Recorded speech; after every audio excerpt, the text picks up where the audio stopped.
the second is that a lot of HR leaders have this feeling of imposter syndrome. And that, again, is for a number of different reasons. But my view, and from what I hear from clients, is that there is this expectation that HR is kind of all things to all people, right? We're the camp counselor, we're the fun police, we're the psychologist, we're the lawyer, right? All the things that lend themselves to the absolute complexity of this role. Well, at the same time, people who are not in HR think, oh, HR is easy, right? All you're doing is like implementing policy. And so that makes HR people feel like we're going a little bit nuts and feel like the complexity is all in our heads, but it's not, right? And that's where this imposter syndrome tends to come from when I'm working with a lot of my clients, right? We're wearing so many hats, but we're feeling like we're spread so thin, jack of all trades, master of none, and that effort is not recognized. So specifically when I think about HR leaders and our strengths, from what I see from my clients is that we find it very difficult to talk about our strengths.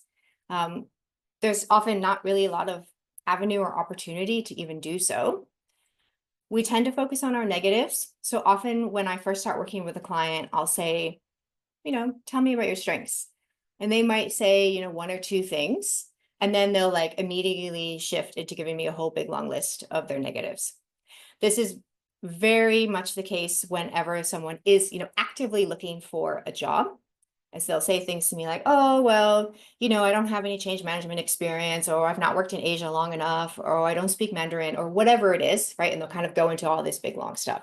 And then I'll say, okay, well, but, what do you have going for you, right? What does make you a good HR leader? What makes you stand out? And then they kind of get a little bit, not sure. So just think about how that comes across when you're talking to a headhunter or talking to someone in your network or even a hiring manager.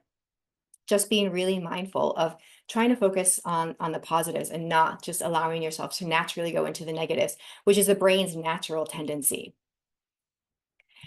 And then the last piece is that we might not even know what our strengths actually are. And that's because strengths are things that tend to be innate, tend to be very easy for us to use. And so therefore we might not even recognize them as strengths.